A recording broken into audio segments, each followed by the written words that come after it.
Hello नमस्कार दोस्तों। मैं हूं राजीव और आप देख रहे हैं इस वक्त झारखंड अपडेट। दोस्तों चलिए शुरू करते हैं झारखंड अपडेट के आज के इस सेशन को।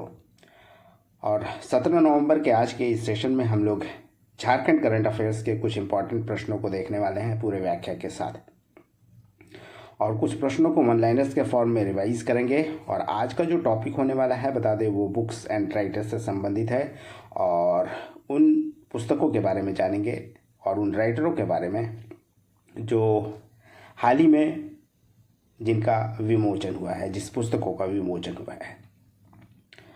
इसके अलावा सेशन के अंत में एक अभ्यास प्रश्न भी आपके लिए होगा जिसका जवाब आप कमेंट में कर सकते हैं।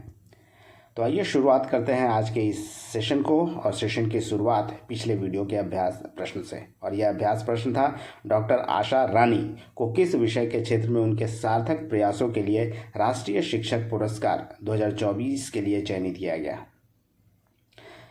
संस्कृत, हिंदी, साइंस या होम साइंस? आपको बता दें डॉक्टर आशा रानी को संस्कृत विषय में उनके सार्थक प्रयासों के लिए राष्ट्रीय शिक्षक पुरस्कार 2024 से 5 सितंबर को नई दिल्ली में सम्मानित किया गया राष्ट्रपति के द्वारा। आइए इनके बारे में भी आपको बता दें कि वो बोकारो की रहने वाली है और बोकारो के +2 हाई स्कूल चंदन क्यारी की शिक्षिका है। राष्ट्रीय शिक्षक पुरस्कार 2024 के लिए उन्हें चयनित किया गया था और नई दिल्ली में विज्ञान भवन में आयोजित एक कार्यक्रम के दौरान राष्ट्रपति द्वारा उन्हें सम्मानित किया गया। और संस्कृत विषय के क्षेत्र में उनके सार्थक प्रयास और उत्कृष्ट योगदान के लिए 5 सितंबर को यानी शिक्षक दिवस के अवसर पर उन्हें दिल्ली में सम्मानित किया गया, और सम्मान स्वरूप उन्हें एक मेडल और साथ में 50,000 रुपये भी सम्मान स्वरूप उन्हें प्रदान किया गया। चलिए दोस्तों आगे बढ़ते हैं और अब देखते हैं कुछ नए प्रश्नों को आज के इस सेशन में। और इसमें आज का जो पहला प्रश्न है यह है, सदनू भगत निम्नलिखित में से क्या थे जिनका नवंबर 2024 में निधन हो गया? पूर्व केंद्रीय मंत्री थे, झारखंड के पूर्व मंत्री थे, झारखंड के शिक्षाविद थे या झारखंड के अर्थशास्त्री थे? दोस्तों इसका सही उत्तर है ऑप्शन बी, यानी वे एक झारखंड के मंत्री थे, और ये झारखंड गठन के बाद जो प्रथम मंत्रिमंडल बना था बाबूलाल मरांडी के नेतृत्व में, उसमें ये मंत्री थे। आइए इस संबंध में भी हम लोग डिटेल में जान लेते हैं। आपको बता दें कि झारखंड के पूर्व मंत्री रहे सदनू भगत का 13 नवंबर 2024 को निधन हो गया। 1946 में उनका जन्म हुआ था और लोहरदगा विधानसभा से पहली बार वो 1995 में चुने गए थे। भाजपा के वे विधायक थे और दोबारा भी वे विधायक बने थे जब झारखंड गठन के बाद प्रथम मंत्रिमंडल बना था बाबूलाल मरांडी के नेतृत्व में। उस समय उन्हें भवन निर्माण और परिवहन मंत्रालय दिया गया था। उनका निधन हो गया है। दोस्तों एक बात और बता दें जो आपको ध्यान रखना चाहिए कि इस वर्ष यानी 2024 में और 2 ऐसे मंत्री थे जो बाबूलाल मरांडी मंत्रिमंडल में शामिल थे, यानी झारखंड गठन के बाद प्रथम मंत्रिमंडल में शामिल होने वाले मंत्री थे बच्चा सिंह और लालचंद महतो। इन दोनों का भी निधन इसी वर्ष हो गया। बच्चा सिंह का निधन 29 जुलाई 2024 को, जबकि लालचंद महतो का निधन 4 अप्रैल 2024 को हो गया।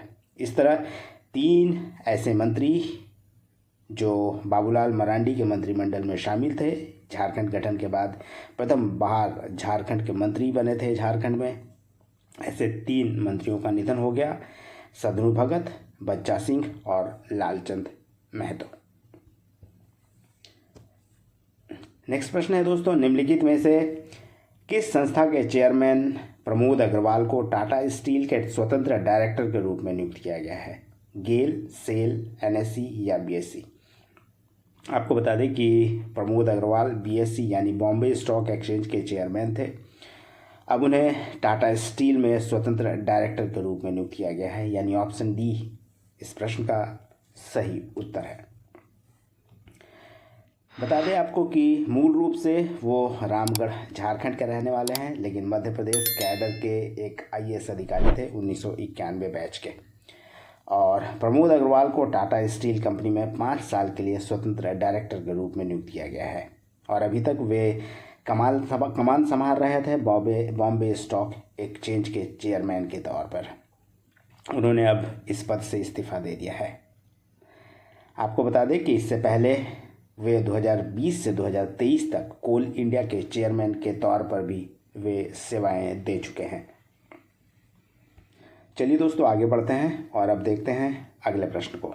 और यह प्रश्न है, झारखंड विधानसभा चुनाव के दौरान सोशल मीडिया हैंडल्स पर महिलाओं में सबसे ज़्यादा फॉलोअर्स के साथ कौन टॉप पर है?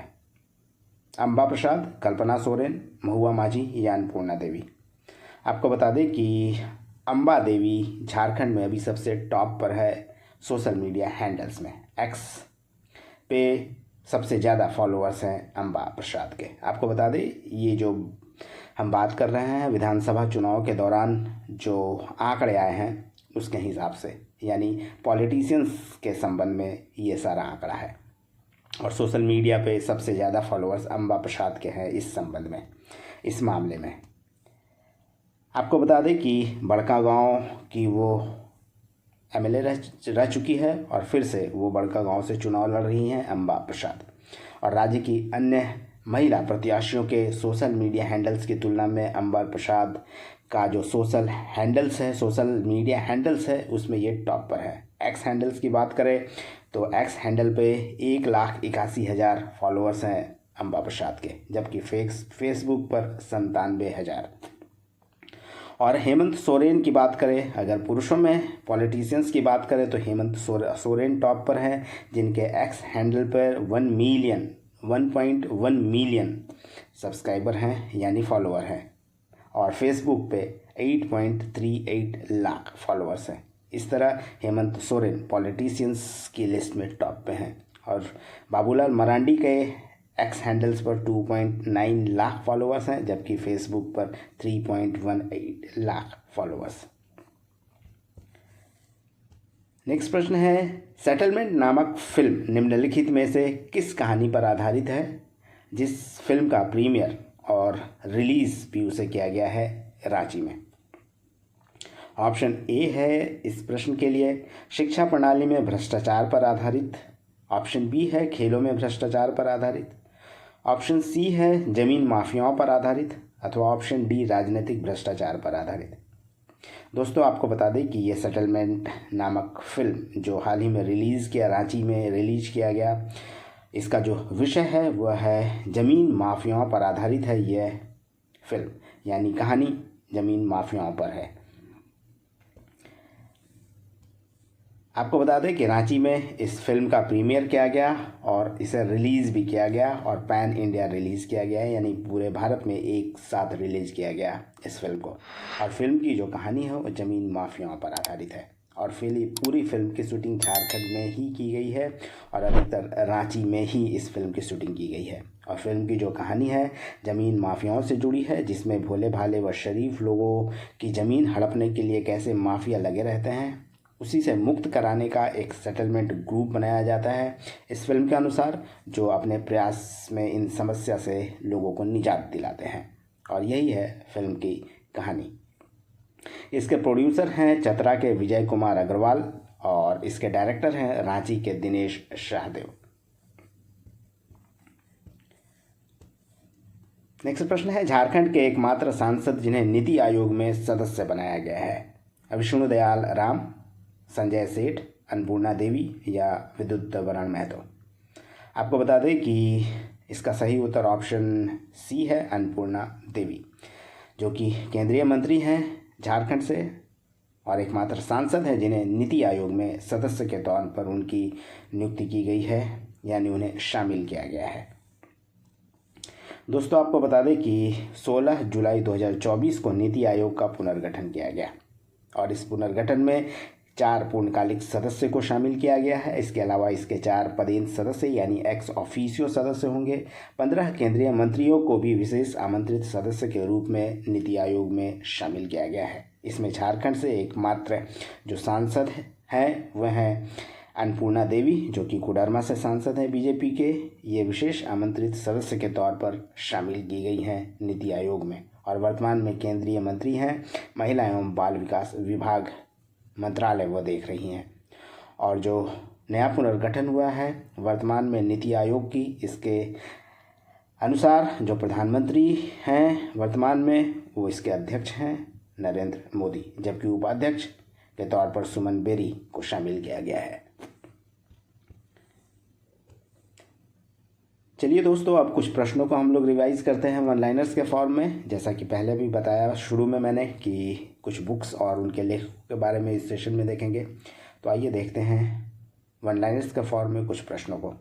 और इसके तहत पहला जो प्रश्न है यह है, एक मधुर सपना नामक पुस्तक के लेखक कौन है जिसका लोकार्पण रांची में किया गया। एक मधुर सपना, इस पुस्तक के लेखक हैं दोस्तों प्रेम रंजन अनिमेष। दूसरी पुस्तक, संविधान प्रदत्त आदिवासी अधिकार खतरे में नामक पुस्तक के लेखक कौन है। इसके लेखक लेखिका कह सकते हैं कि दयामनी बारला है। दयामनी बारला जो कि एक सामाजिक कार्यकर्ता है और आंदोलनकारी भी है, ये इनकी लेखक हैं और इनके द्वारा लिखी गई जो पुस्तक है उसका नाम है संविधान प्रदत्त आदिवासी अधिकार खतरे में। किस राज्य के समग्र शिक्षा अभियान में झारखंड के शहीदों की गाथा, झारखंड के भूले बिसरे क्रांतिवीर को शामिल किया गया है। आपको बता दें कि हरियाणा में शामिल किया गया है समग्र शिक्षा अभियान के तहत झारखंड के शहीदों की गाथा, यानी झारखंड के भूले बिसरे क्रांतिवीर को। यह पुस्तक है जो समग्र शिक्षा अभियान के तहत बच्चों को ये पढ़ाया जा रहा है। आपको बता दें कि स्कूली बच्चे झारखंड के गौरवशाली इतिहास को पढ़ेंगे, यानी झारखंड के गौरवशाली अतीत से अवगत होंगे हरियाणा के बच्चे। और इसके जो लेखक हैं, आपको बता दें कि झारखंड के भूले बिसरे क्रांतिवीर, इसके जो लेखक हैं ये हैं मनोज कपरदार। मनोज कपरदार इसके लेखक हैं। नेक्स्ट है, एनसाइक्लोपीडिया मुंडारिका का 96 वर्ष बाद पहली बार किस भाषा में अनुवाद किया जा रहा है। आपको बता दें कि इसका हिंदी में अनुवाद किया जा रहा है एनसाइक्लोपीडिया मुंडारिका का। और यह जो पुस्तक है ये लिखा गया है फादर हॉफमैन के द्वारा। फादर हॉफमैन ही बता दें कि CNT एक्ट के रचयिता हैं हॉफमैन, उन्हीं के द्वारा एनसाइक्लोपीडिया मुंडारिका लिखा गया था। और यह जो पुस्तक है ये मुंडाओं के जीवन पर आधारित है और इसे सबसे बड़ा ग्रंथ मुंडाओं का माना जाता है। झारखंड एक बेचैन राज्य का सुख पुस्तक के लेखक कौन है जिसका विमोचन हाल ही में किया गया। दोस्तों इसके लेखक हैं श्याम किशोर चौबे। और ये जो पुस्तक है झारखंड एक बेचैन राज्य का सुख, इसमें झारखंड के अतीत से लेकर वर्तमान हालात तक की चर्चा इस पुस्तक में श्याम किशोर चौबे के द्वारा की गई है।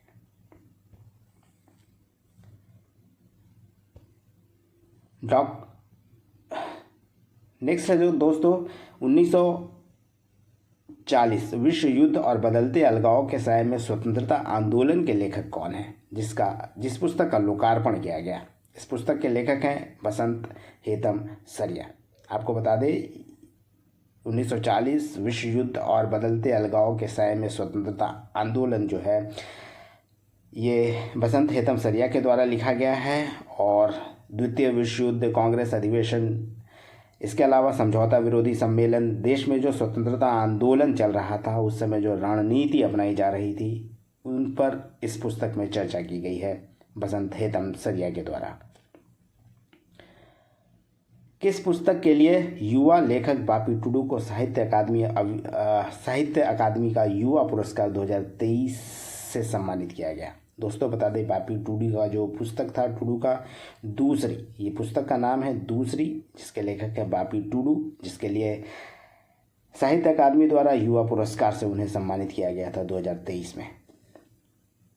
तुरिया चंद बास्के को किस भाषा के साहित्य के लिए साहित्य अकादमी पुरस्कार 2023 से सम्मानित किए जाने की घोषणा की गई थी। आपको बता दें तुरिया चंद बास्के को भी 2023 में ही सम्मानित किया गया था साहित्य अकादमी पुरस्कार से, और संथाली भाषा के लिए दिया गया था तुरिया चंद बास्के को। और इनकी जो पुस्तक थी, बता दें कि इनकी पुस्तक का जो नाम था ये था जोबा बाहा, और जोबा बाहा के लिए ही तुरिया चंद बास्के को सम्मानित किया गया था साहित्य अकादमी पुरस्कार से। और जो पुस्तक है उसका नाम है जोबा बाहा।